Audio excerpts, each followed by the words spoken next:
Well, welcome everybody to our September meeting of the Digital Accessibility Liaisons. I'm Alejandra, and Kathy and I are your hosts today. Let's see if it goes forward for me. It's not going forward for me.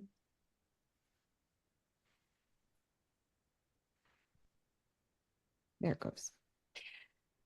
So we have, that's our welcome. And as far as I know, I don't have any announcements for the group, aside from the fact that we've got this wonderful accessibility conference coming up here in November, on November 7th. So if you haven't registered for it yet, please go ahead and do so. We're filling up quite quickly. So does somebody have a link to the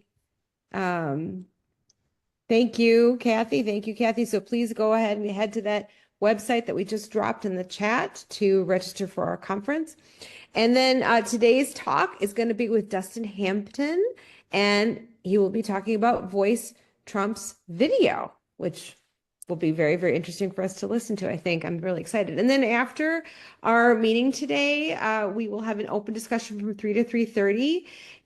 Come to that discussion with any questions that you have. We'll be happy to answer them for you. Any and all questions are welcome. There is no question that is, unacceptable. We really like all of the questions, because if you don't ask, how are you going to know the answer? Always the answer will be no until you ask. So, all right. So I am going to stop sharing. And then let Dustin go right ahead. Awesome, thank you. So before we get started here, I wanted to mention that I tried to spend a significant amount of time identifying what to actually talk about in today's presentation. And so I tried to kind of look at those that are invited to these meetings and see what everyone's backgrounds are. And it's a bit diverse, right?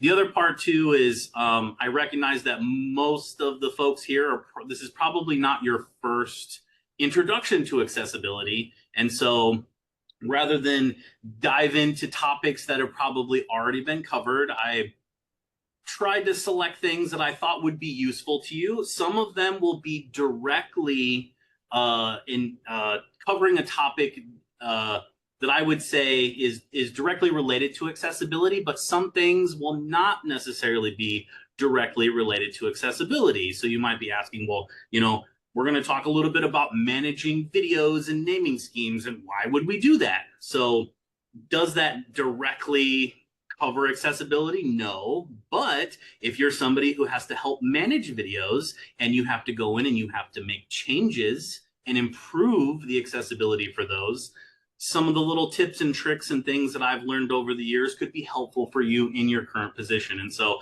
I tried to create things that hopefully are useful to whatever position and responsibilities that you might have. So the other thing too, I'm not always the best at capturing questions in the chat as they come in, and I have a lot to talk about today, so I'm going to try to get through this as quickly as possible so that I can give you as much information as possible. But I'll be hanging around for the discussion after this, and so if you have a question, I'm hoping that maybe we can talk about it during that discussion. So here we go. Oops, and I forgot to make sure that my audio sharing is turned on, because I have a couple of videos. All right, so I think we should be good now.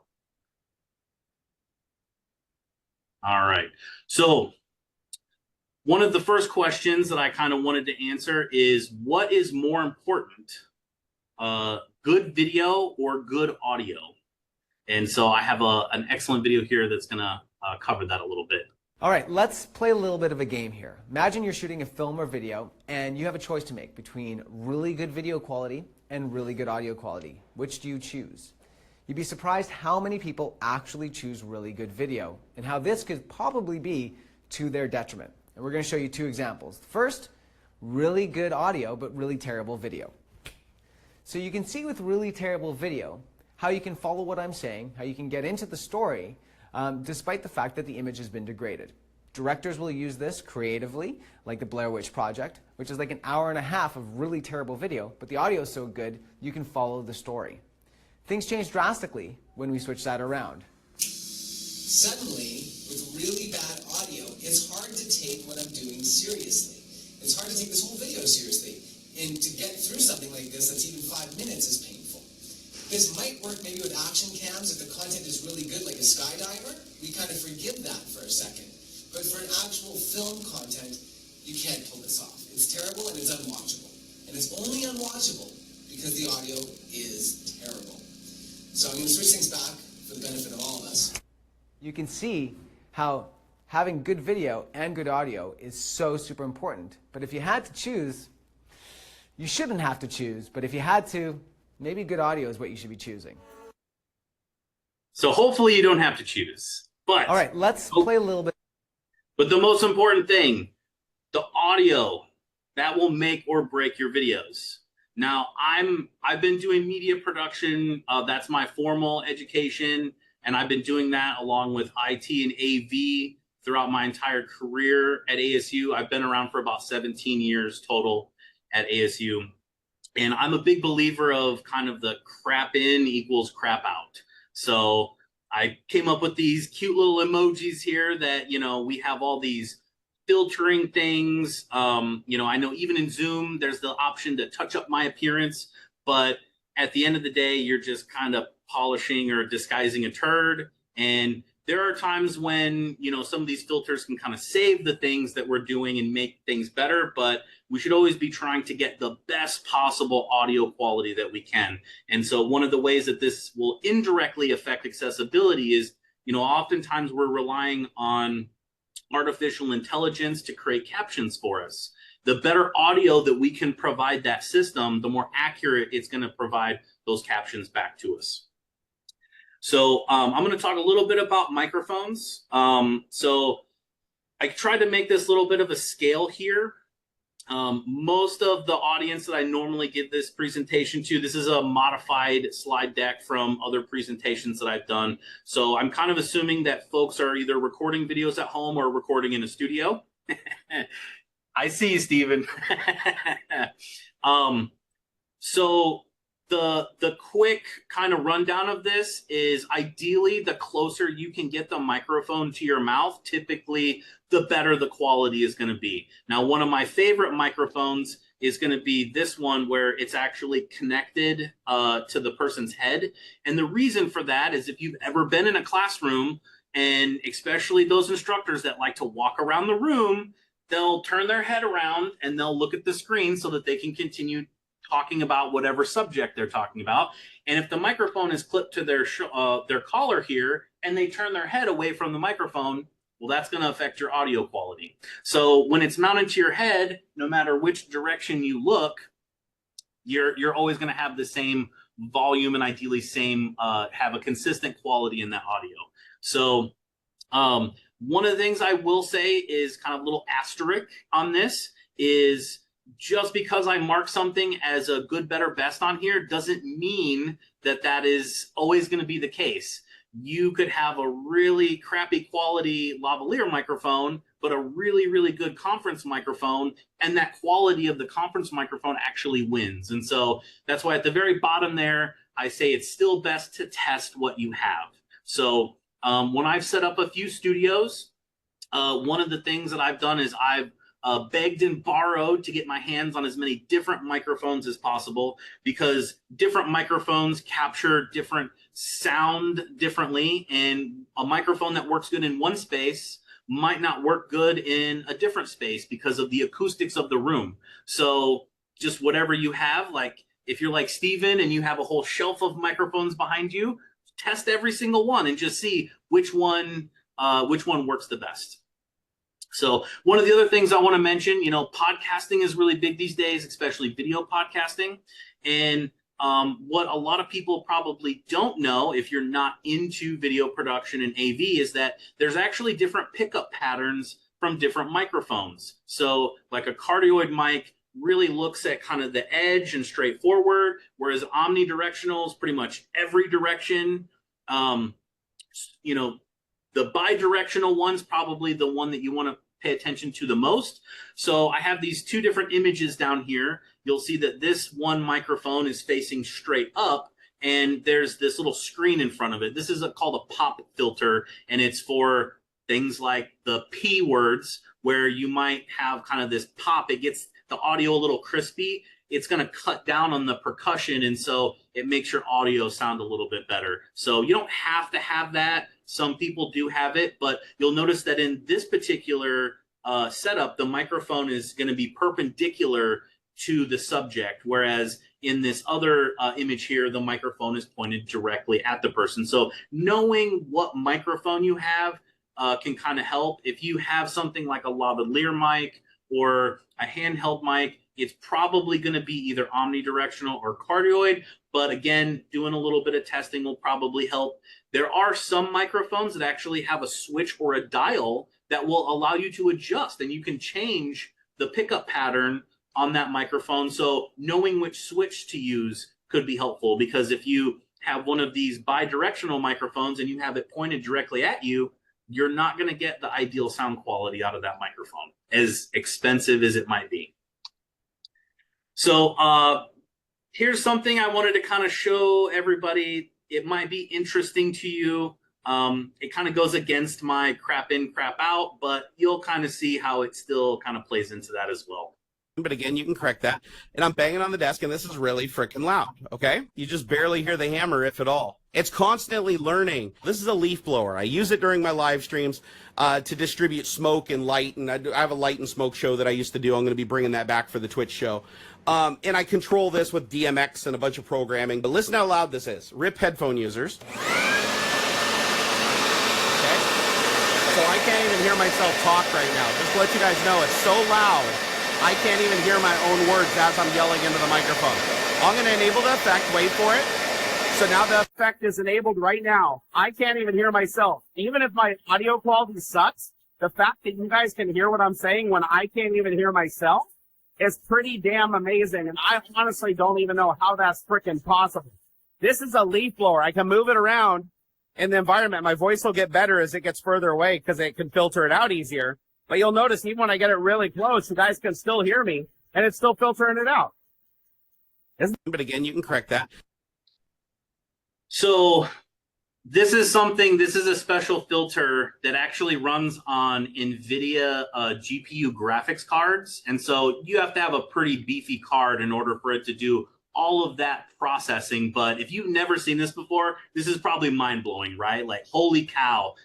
The fact that we could hear only his voice when literally a leaf blower is right next to him, that's really impressive. So as good as these things are, though, one of the things that I want you to notice is that, like, especially when it's close to him, that audio quality is probably not that great.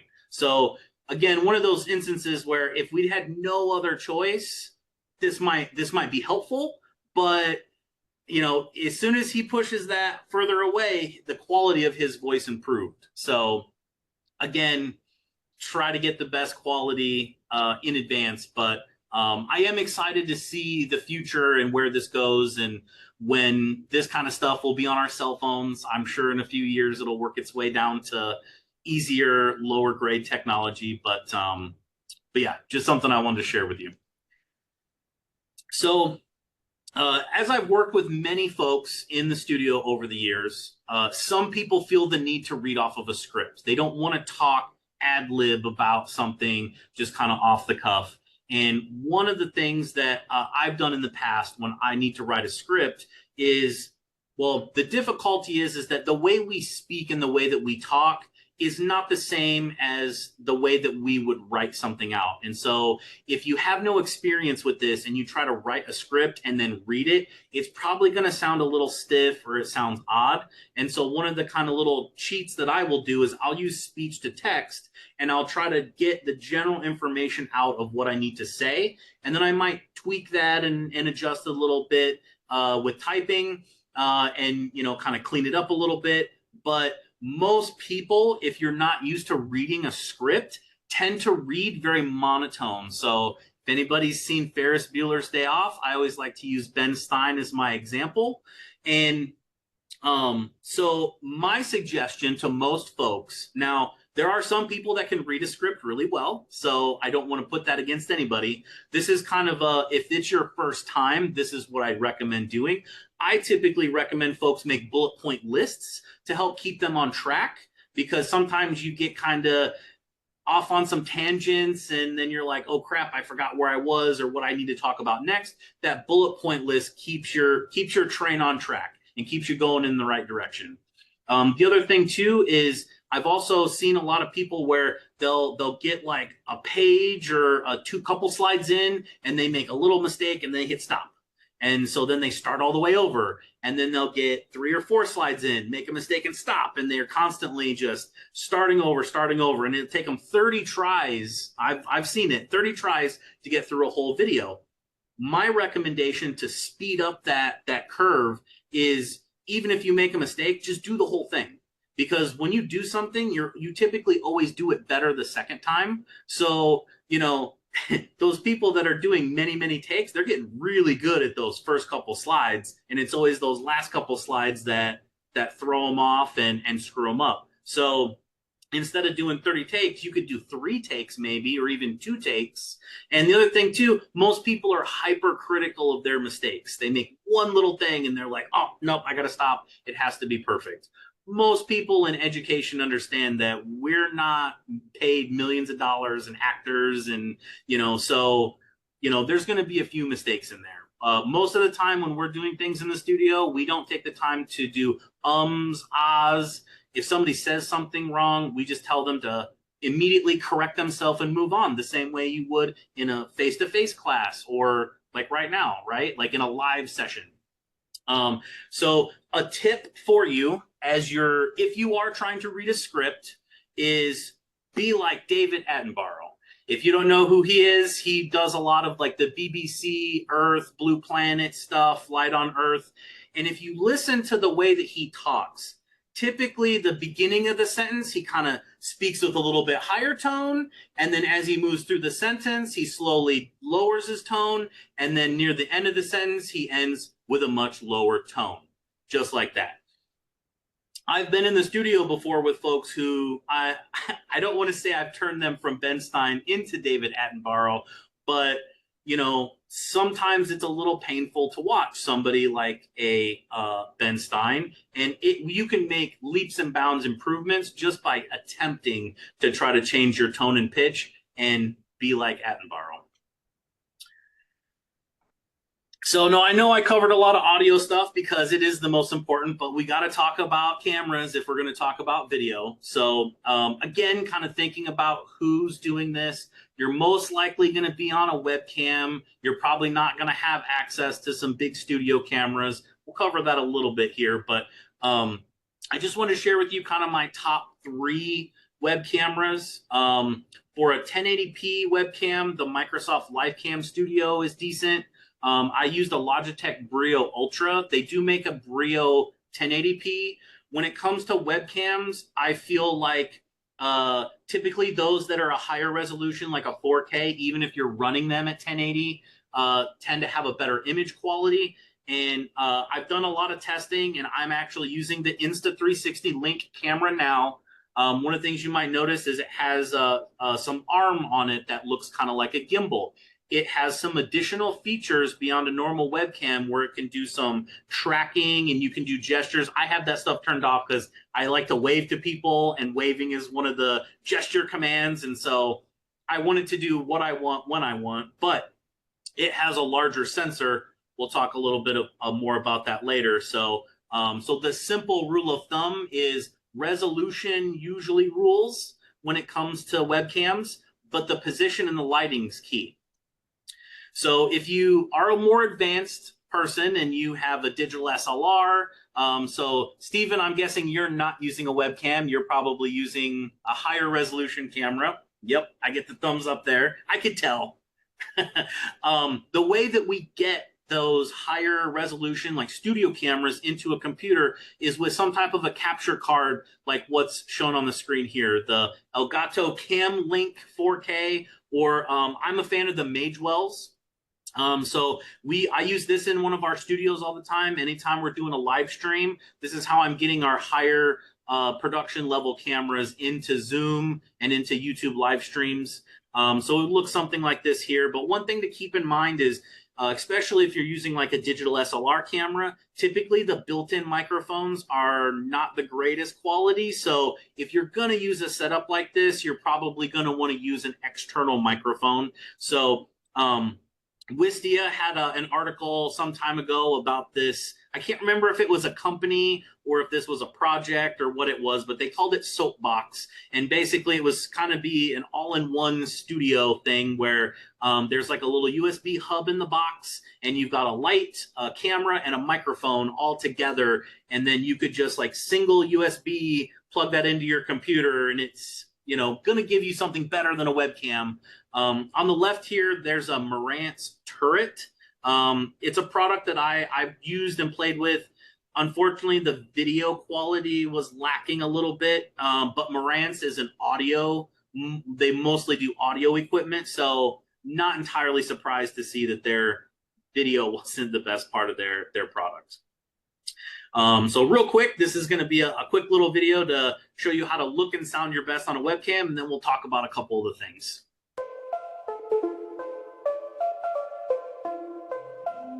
Hi, my name is Matthew Ralston. I'm a photographer and a director. I've been shooting beautiful people looking beautiful for a great many years. And that's why I'm here today with Lauren, giving her some tips on how to look good on a webcam. So first things first, look good if you want to look good. Do your makeup, sit up straight, maybe smile, make an effort because you're on camera. Secondly, use some nice lighting. It can be very simple. I think just a simple desk lamp right over the lens of your device, centered to it, is going to be flattering for everybody. You could even put like a lamp with a lampshade right here. It would do the same thing. Yeah. Or right here could be a window that would light you from the front. So you never want to be backlit. You don't want to be backlit. You don't want to be side lit. You don't want to be lit by the screen from underneath and look like a blue Frankenstein. You want to be lit from the front with soft light. It shapes the face. It just gives you a little bit of a glow. But for that to work, you have to get rid of the other lighting. That's where we close these shades. And if there was fluorescent lighting in here, we would have turned it off. Next, you don't want the lens to look at you from underneath. It's better to look just slightly down on the person. So that means raise your device so that it's just about equal to your hairline. That's the best place for it. And then angle the screen or the device till you center yourself in the frame. Everything is centered. You're centered to the lens. The light is centered to the lens. And that symmetry is what makes the face look great. You don't want to sit too close. These devices have wide-angle lenses, and they're not adjustable. So if you get close to a wide-angle lens, it exaggerates things that are close to it, like your nose or your chin, and not terribly attractive. You don't want to exaggerate any of those things. Another thing that's really helpful is keeping the background simple. That's just a clean, simple background. If there was a whole office back there, there'd be a lot of visual noise going on. Part of human nature is to look at ourselves. I guess we're just a little fascinated with ourselves. Don't look at yourself. You want to appear to be looking and engaging with the other person. That means you have to look at the lens. That's actually where the eye contact happens. So when you're talking to the other person, look there. That's your eye line, the lens. That's what will give you eye contact with them. Oh, you look pretty good there, gotta say. All right, so just like this presentation, lots of information at you really quick. So a couple of the points that I want to talk about is the very first thing that he said. Look good if you want to look good. I can't tell you how many times somebody has come into the studio and they look like their hair's all messed up. They look like they just got out of bed. They got wrinkly clothes on, and we record, you know, we don't have a makeup department, unfortunately. So we just have to record them however they come into the studio. But then they complain and say, well, I don't look very good on camera. And so I have to very diplomatically let them know that they should arrive to the studio camera ready. And so, so that's one of the important things. One of the others is that camera placement and the lighting. So the camera placement, like he said, a little bit higher. I have my webcam at the top of my monitor. It's about even with the top of my head. Steven's another good example of this. But how many of us use our laptops on the desk and the camera kind of points up? And there's even some, I have a laptop next to me that's a Dell, and they put the webcam at the bottom of the monitor. The up view of my chin does not look good, I can tell you. So taking the time to take like a simple box or a book and elevating your mobile device to get the camera at the right level goes a long way at making you look good on camera. The other thing is the lighting. So Steven's definitely showing me up in this one. I tried to I purposely have this set up so that you can see that there's just a simple background behind me. I personally am not a fan of the zoom, like auto cut you out from the background, because it wiggles and moves and is kind of distracting, right? So, but having a simple background, so like when I'm at home, I have an old portable pop-up projector screen that I just pop up behind me kind of like this, and it just creates a solid background so there's nothing behind that's distracting. How many people have had the blur effect on and your pet walks by in the background? Everybody notices that. I can just tell you right now. So these little pop-up backgrounds are really cheap and they fold down into a smaller size. But the last thing I wanted to mention is the lighting. So most people, especially at home, are going to have your desk pushed up against a wall, and the one light in the room is probably in the center of the room, which means it's behind you, which means that you're not setting yourself up for good lighting. So in my home office, I've oriented my desk so that I'm close to having a window right behind my computer screen, and I open the blinds and it lets enough light in and it lights me from the front. In the room that I'm in here, there's a floor-to-ceiling windows behind me. I have the blinds closed so that I'm not too backlit. And then I have white. There's a white wall on both ends, so I get a little bit of that reflecting. So I'm very evenly lit, even though, you know, you can see the reflection of the light in the room and the top of my head. So we're going to talk briefly about the colors of lights, mainly for if you're recording at home and you're trying to maybe buy some stuff from Lowe's or Home Depot. You probably noticed that some light bulbs will say warm white, cool white, and daylight. This kind of shows you what that color spectrum is. I'm sure many of you remember like the older kind of warm white puts out a very orange effect. Now, all of our cameras can compensate for that, but one of the important things to remember or keep in mind is that ideally you want all of the lights in your space to be the same color. So Steven might be an exception to this because he's using a colored light in the background to light his bookshelf. That's more of an accent light. It's a little, yep, and you're going to change it on me now too, right? But one of the things that I want to mention is that most web cameras, and honestly digital cameras, and this is just kind of my opinion from my experience, I feel like the color representation when you're using daylight colored bulbs, the colors just come through a little better, especially on those weaker webcams. So one of the things to keep in mind is like these professional cameras and digital SLRs, they're using these huge lenses. So they're able to let in a lot more light. Whereas smaller webcams typically have this teeny tiny little lens. And so you really need a lot of light to brighten up your subject. They do not do well. GoPros also do not do well in like darker, like indoor environments. GoPros are really made for outdoor use. So, and then if you're looking at different lights, I know you can't really buy the old incandescent lights anymore, but this is not the color temperature. This is just a physical temperature because like in the video I showed you, they had a lamp like right in the person's face behind their laptop. You don't want a light that's putting out a lot of heat because then you'll start sweating on camera. That doesn't look good either. So the simplest takeaway from this is get the brightest daylight colored LED bulbs that you can get, and that'll get you off on the right start. Lastly, in regards to lights, and the guy did mention this in the video, to use soft light. So it's real easy to just look at the bulb. If it's got a clear lens on it, it's probably going to give off more of a hard light. And if it's got more of a translucent where you can't see the inside, it's going to give off more soft light. Soft light is easier to work with. It also hides dimples, wrinkles, things in your face. So in this guy's picture here, same person, two different lighting. If you look at his eyebrow area and a little bit down in his chin, we can see some definition in there that we don't see in the soft light. And so I know this hard light effect looks nice and dramatic, but it doesn't really have a place in educational videos. We will often use this style in promo videos to get people excited about taking a course. But when they actually get in and start looking at the course content, most of it's going to be this softer light.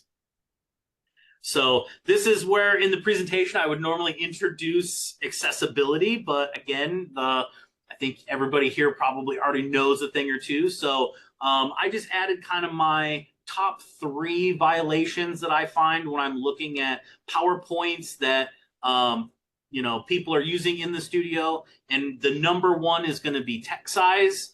I'll be honest, there's a couple images in my slide deck that the font size is a little small, but fortunately it's not important for you to see that or know all the text. But that's the number 1 violator. Color and contrast is another. Or second, and then overlapping objects, it does happen, especially if you use Google Slides to edit and create your slide decks, and then at the last minute download them to PowerPoint. Sometimes those things don't line up right, and things get out of order. And then text on images also. So here's something that I can talk about that's specifically and directly related to accessibility, although it's slightly more around management of videos. So I am one of the folks that is on the Media Plus advisory committee. So we meet from time to time and talk about the features and how Media Plus works and suggest improvements and changes. And so this is one of the things that I've talked about with those folks. So this is a couple screenshots from the interface. I would hope everyone here is at least somewhat familiar with Media Plus. But on the sidebar here, when you open the Captions tab, you'll see down here, by default, they have auto-generated captions created. And as part of the title, the file name of the captions, it says auto-generated dash, and then the actual video title _ captions BTT. And if you click that edit button, you'll get a caption editor that kind of overlays on that sidebar on the left. I'm sorry I didn't have enough room on the screen to show exactly what that looks like, but this is on the left side and then your media is on the right. So you can go through then and edit this and click save. Does anybody recognize the issue that could potentially create? I don't want to take too much time to let you respond, so I'm going to go ahead and answer it. The problem I have with that is that we're saving the changes to this file, and the caption file starts with auto-generated. So in a team environment, which is probably how most of us are operating, this is not going to be immediately obvious that somebody has gone in here and edited these captions and made them potentially 100% compliant, with what our, the law says, right, is 100% human edited captions. So what my recommendation to you would be is instead of, I never use this first little quick caption editor. I always click the link at the top that says open full caption editor. And this is what the interface will look like minus the sidebar. So you do your edits to the captions. Now, in this view, you can go up here and you can actually click edit to the title of the captions. But basically my suggestion for them was to remove the option to even just save over a current file and only allow you to save as. And not only will this provide you the opportunity to remove that auto captions title, but it will let you version the captions, because just because you edit it once doesn't mean you didn't make a mistake and might have to edit it again. So having those multiple versions of those captions can sometimes be helpful. So Now, in regards to text size on the screen, I'm part of engineering, so we do a lot of math. We do a lot of computer science, programming, things like that. And there's always a fight of how much stuff can I show at once, because, most of us are used to working on 4K monitors these days and dual monitors. So you have all this screen real estate to work with. And boy, is it tough to only use a 1920 by 1080 frame of video to convey whatever it is that you're trying to show. So this tends to get a little muddy, especially if you're a Mac user. There's pros and cons to both Windows and Mac, so I'm not gonna say, oh, you pesky Mac users, you guys are tough. But one of the things I just want to point out with this is there's many different aspect ratios, right? So like I'm using a 4:3 slide deck for my presentation here. And that's what we normally use in video because we want the person speaking to also be in video. So from a 16:9 video standpoint, a 4:3 would be about 2/3 of the screen. So it's 2/3 of the screen for content, 1/3 of the screen for the instructor. But if you're on something like a Surface or let's say like your Retina display in your Mac, you're using some random resolution that could be 1610, could be 3:2, and it's just a non-standard video resolution, and so it can get difficult to get that in your video the right way and have the text be readable. One other thing that I want to point out that I think is really important is, we are currently developing and have been developing content for Coursera courses because ASU has partnered with Coursera and we actually offer ASU courses on there. I don't know how many of you are involved with that, but it's a thing. Now, the Coursera platform has their own video management and delivery system built into the platform. And one of its limitations is it wants to handle video at 1280 by 720.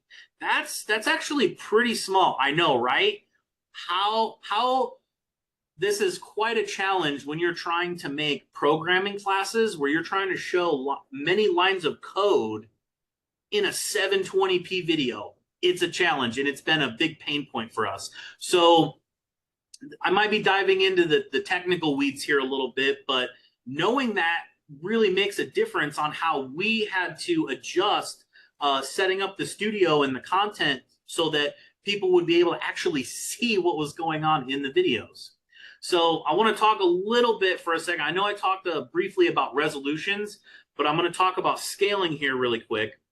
Now, if you're not familiar with scaling, that is a feature within your operating system that even though you might be running something at a really high resolution, it increases the size of your text and objects so it's easier to read. I think Retina displays in Macs really started pushing that up. Pretty much if you're using a Retina display Mac, everything is scaled higher than 100%. This is what a Windows display would look like at 100% scaling. And I typically have my stuff pretty small so I can see everything or just see more, and I can't read those icons. Now, if I change it to 200% scaling, so it makes everything double the size that it normally should be, this is better. But I still have problems reading that. So just changing the scaling might not be enough. You might have to go in and change your resolution. So oftentimes when I'm recording video on my computer here, I change the resolution of one of my 4K displays down to 1080, which is a standard video resolution, and do it that way because the scaling doesn't work. So now this is the one thing I will say, Macs handle scaling better than Windows. Sometimes in Windows, when you have your scaling up, the whatever window is open, usually certain softwares, is blurry. However, and this is what those screens look like if you're in the operating system. The left is Windows 10. I apologize, I don't have a Windows 11 version, but you go in here and it just says change the size of all items. 200% is technically the higher end of what you can do. So if 200% isn't enough, you'll have to change your resolution. Now, this is one of the things that I like about Windows. Windows will allow me to go in and set the specific resolution that I want. Macs, on the other hand, it's not as easy. I'm sure there's a way. I haven't used Macs in a while. So they have this image, which I think is actually nicer than the Windows interface, is it literally shows you that little thumbnail of that. I'm just going to make the text bigger, or it's going to be smaller. But you'll notice for the resolution options, you really only have two. It's best for display or scaled. So it may be a little bit more difficult to change the resolution of your Apple display if you need to record something on your screen. And one of the other things that I want to mention in regards to this is with those faculty that we worked with who were doing those software demos and we were recording for Coursera, once you change the screen resolution down, it changes where your menus are located. So, you know, we kind of get in this muscle memory of we know exactly where to click to get what we want out of the menus.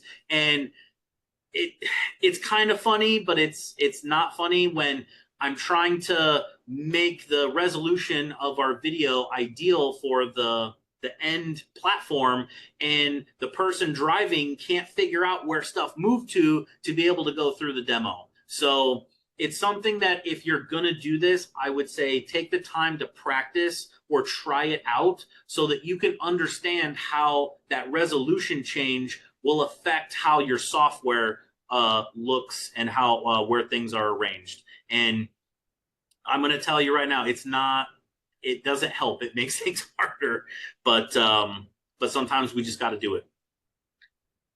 All right. So this is a little bit of a departure from accessibility. This is some content that's more around just making effective videos. So there is some research that was done by, I believe the research was done by them, but all this information is on the Vanderbilt University's website. The URL is at the bottom of this. I also have a QR code on this slide and a couple other slides. So if you want to just grab that with your phone really quick so you have it. It's a really great resource. We share this out a lot. I'm not going to cover some of these aspects because this is getting more into learning design, and that is not my background. But I like to think of this document as the intersection between multimedia and learning design. And there's a couple really key takeaways from that I think are going to be really important. Some of them might be a little shocking if it's new to you. But in that page, there's a small section called recommendations. And these are the 4 big recommendations that they make for making effective educational videos. And the first one is signaling, which is highlighting important information. In our studios, we have Wacom tablets. And so we have the pen, and somebody can just like circle, underline, star. Again, in engineering, we do a lot of math. So sometimes we work through math problems. You'll kind of see an example of that a little later. So there's a bunch of different ways we can do that, but we feel like that makes a more engaging video. Segmenting, making new information into smaller pieces. I'm going to go into more on this in a minute. Weeding, eliminating extraneous information. I think I mentioned earlier, you know, sometimes we get to talking and we go off on tangents, and then we're like, oh crap, like in the moment we thought it was important and that they needed to know it and it should be in the video, but ideally they probably don't need to know it, or maybe it could just be an additional video. But I think one of the one that's most related to accessibility is matching modality. And that's using both the audio and the visual to convey new information. So when I volunteered to do this talk, one of the questions I got asked is if I was going to cover audio descriptions. And because I actually don't have any experience doing that, I did not want to cover it, but I at least want to mention it because audio descriptions, if you are thinking about how you're going to talk about your content, this matching modality aspect is really saying that they're getting the same information twice. They're getting it in the visual and they're getting it in the audio. So if you're talking about what they're seeing in the visual, ideally that is the audio description. You just need to do it in a descriptive way. Sometimes we do that, sometimes we don't. But one of the things as far as audio descriptions is it is something that's very difficult to implement on older videos, right? Like I can't tell you how many hundreds of thousands of videos that are in Media Plus, and then how many more are on Wistia and YouTube, and think of all the videos that we would have just as a university in whole, right? It's got to be pushing in the millions. So how could we go back and add audio descriptions to videos that don't have them? I think at this point, most of us, and I actually did talk to the director of my department about this. We're kind of waiting for the technology to catch up, where the platform will support a secondary audio stream. So think of like you've ever watched TV and you had the option to switch between English and Spanish of the same like movie. It would be something like that, where the regular audio would be on the first option, but you had the option to switch over to a secondary audio track that would then be the audio description version of that same video. So and that is something that we have talked about in Media Plus, not only for accessibility and audio descriptions, but also just for adding multiple languages. Currently, we have to just re-record videos in a second language with an instructor that speaks both languages. So it's a little extra work, and ideally that whenever the platforms add those features, we'll be able to utilize that. So this is one of the things that I always talk about when I'm dealing with newcomers to the studio, and it has to do with segmentation of videos. This seems to be kind of a pain point for a lot of people, but once you get used to it, it's actually easier than you probably think. And the way that I like to use the analogy is, how do you eat an elephant? And the answer is one bite at a time, or I like to say one small bite at a time, where each of the videos in a course is that small, easily digestible chunk, and eventually they will eat the elephant that is the course. So in the Vanderbilt website, they talk about this research that was done where they studied about, it was almost 7 million different video watch sessions from 4 different edX MOOC courses. And they looked at the data of how long the students were actually watching the videos. And one of the things that you'll notice is that the retention dropped dramatically after 9 minutes. So we usually tell folks 6 to 9 minutes is the ideal video length. Now in engineering, especially those graduate level courses, a lot of our topics are very dense, they're very complex, and so we go over that by a bit. I think I did looked at the data from a couple of years ago. Granted, we're trying to push this a little heavier nowadays, but our average video length was actually 17 minutes. But this is usually a shocker for people, because when I'm talking to new faculty, they're saying, well, I can't teach anything in 6 minutes. 6 minutes? You're crazy. The interesting thing is if you look at the content, you typically break down like an hour and 15-minute class into multiple sections anyway. And it's not that difficult to take a slightly longer topic and maybe put it into 2 or 3 parts. And so it is possible if you attempt it, and it's just like anything else. The more you work at it, the better you're going to get. So now I'm going to talk a little bit about some tips and tricks that you can do when you're managing lots of videos. We have some courses that have well over 100 videos in them. And one of the very first courses that we did, we utilized the unit and module numbers and lecture numbers as the naming scheme for the videos. And after the course ran for the first time, the instructor decided that we needed to move some stuff around, that they were going to separate module 4, and the second half of module 4 was now going to be module 5, and they're going to add more to module 4. And so we started editing all the videos so that it made sense, and it quickly got very complicated, because it was like, well, hold on a second. Is this the new module 4? Is this the old module 4? Like, so it took us quite a bit of time to kind of sort through all that. So one of the things that we did is we came up with a kind of a serial number system.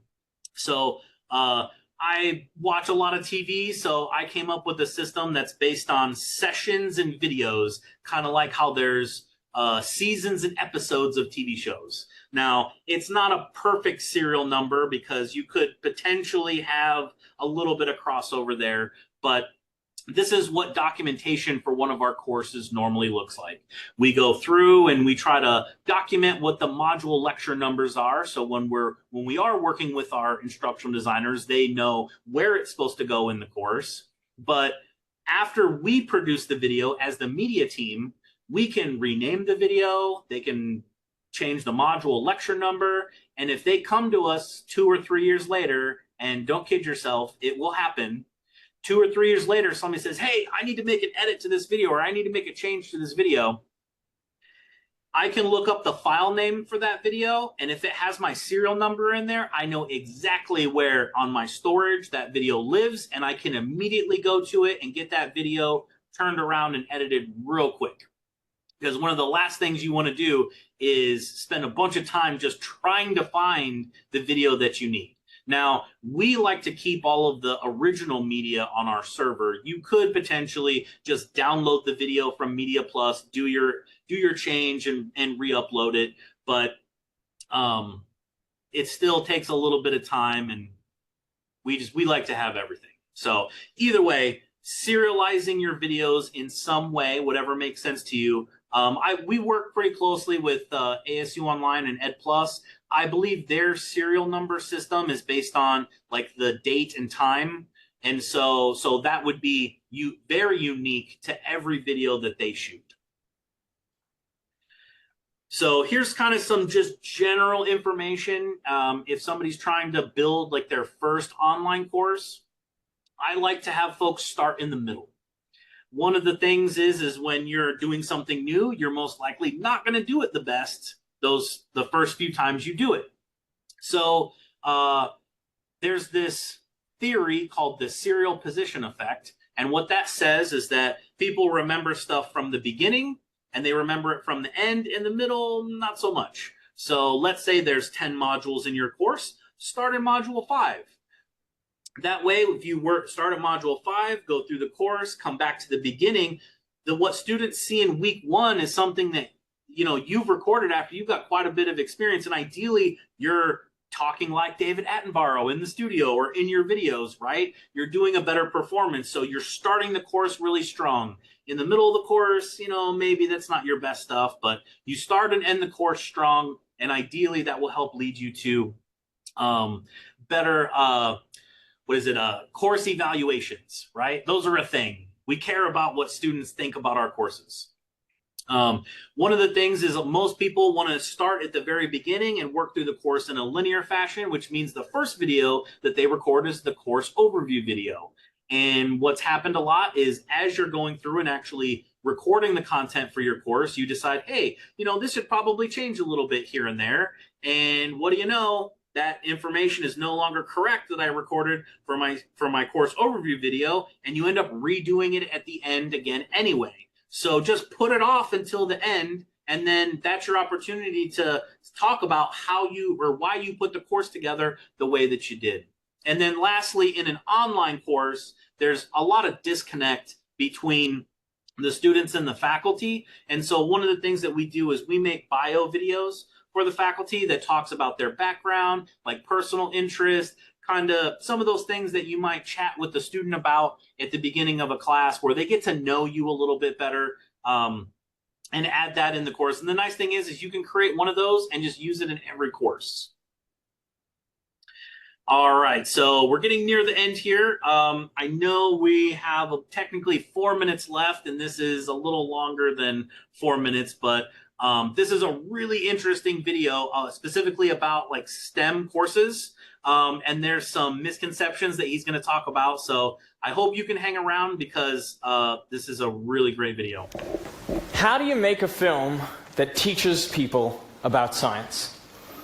I think it's an important question, and I think it's a timely question, given that well, video is exploding everywhere on the internet, and there are new initiatives popping up like TED Ed. Now this question, how do you make a film that effectively teaches someone something about science? That was the topic of my PhD. So I'd like to tell you what I found out.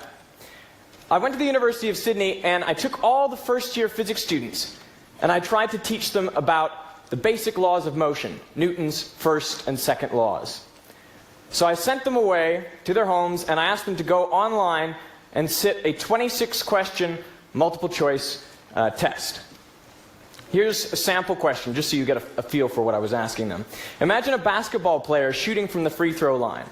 After he releases the ball, the forces on the ball are A, upwards and constant. All right, real quick. This video is from like 2012, so perfect example of text over an image that is not ADA compliant. B, upwards and decreasing. C, downwards and constant. D, downwards and decreasing. Or E, tangent to the path of the ball. I want you to take a minute and think about what you would answer, and think about what you think other people might answer, okay? So then we would get the students to rate their confidence in their answers. How confident are you that this is correct? I should mention that that is not the exact Likert scale that I gave them, but it's, gets the idea across. Okay. And then I would randomly assign these students to watch one of several videos about Newton's first and second laws. They lasted about 8 to 10 minutes. So in a standard exposition video, I would say something like this to them. Well, we would state Newton's laws, and then we would apply it to a real-world example, like a juggler. I can't juggle, so I've got one ball. Anyway, so we would say something like, while the ball is in the air, there's only one force acting on it throughout its flight. That's the force of gravity. It's constant, and it's downwards. We'd actually animate a little arrow on the ball as it goes up and down in slow motion. Okay, so obviously the answer was C, whereas most people usually pick B to that question.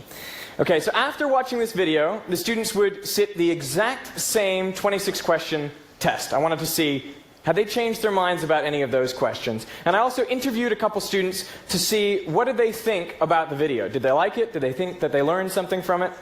And here's what they told me. Well, they said, Derek, that was a great video. It was clear. These are the most common things they said. It was clear, it was concise, it was easy to understand. That's good.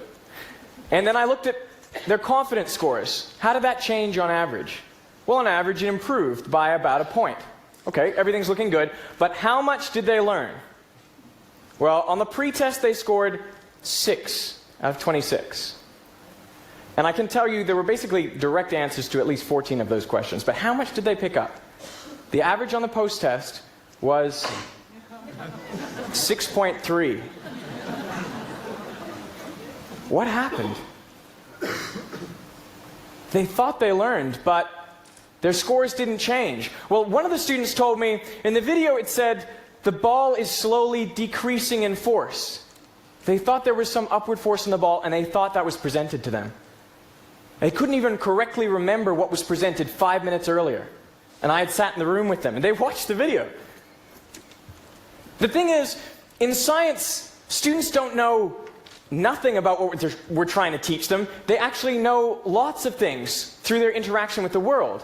It just turns out that these things are wrong, scientifically speaking. So when you present something, the student thinks they already know it, and they don't really pay utmost attention. They don't realize that what's being presented differs from their prior knowledge, and they just get more confident in those things that they were thinking beforehand. So actually, a clear expository summary is worse than no instruction at all. I mean that very seriously. So how do you get students to engage? Well, I tried a different approach. I put 2 people in a video, and I got one to voice the common misconceptions. And then the tutor would kind of indicate, okay, that's not quite right, and they would work it out through a social dialogue. But I mean, we would even animate the misconception on the ball without telling anyone it was a misconception. They had to work that out through the social interaction. Okay, so this was the very same setting that the other students watched the exposition video. What did the dialogue students say? Well, no one told me that it was clear. No one told me it was concise. No one said it was easy to understand. In fact, most of the time, they told me it was confusing. Man, maybe this backfired. So how'd they go on the post-test? Well, their scores nearly doubled to 11 out of 26. Okay, it's not 26 out of 26, but it's a start. And what was the difference?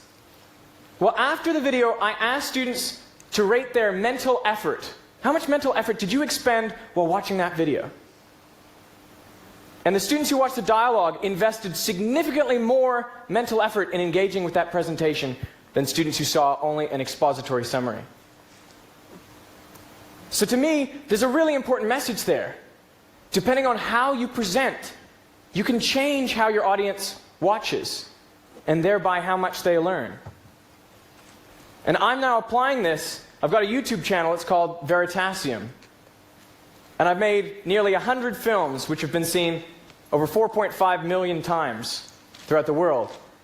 And you know, you always have to start with the misconceptions. I just want to point out that's exactly what I did, because I try to practice what I preach. I started with a misconception, and that was that audio isn't as important as video. So I just want to real quickly end this with saying that we did do something similar here at ASU within engineering. We created multiple versions of the same video, one being a dialogue video with a student, allowing the student to work through a math problem and make mistakes. And then the instructor's right there over their shoulder guiding them through. And the same content is more of a monologue video. So I apologize, you can't really read any of this. This is originally a giant poster that's printed somewhere, but it talks a little bit about what the results of that. And so the takeaway from our experiment or our research was that the students did 2.1% better in the dialogue videos than they did with the monologue videos. However, when we asked the students about it, the students actually said that they preferred the monologue videos better. So the takeaway here is that you can ask a student what they like better, but that doesn't necessarily mean that they learned. So making accessible, effective educational videos is not easy. And hopefully you learned something today and I made your life easier.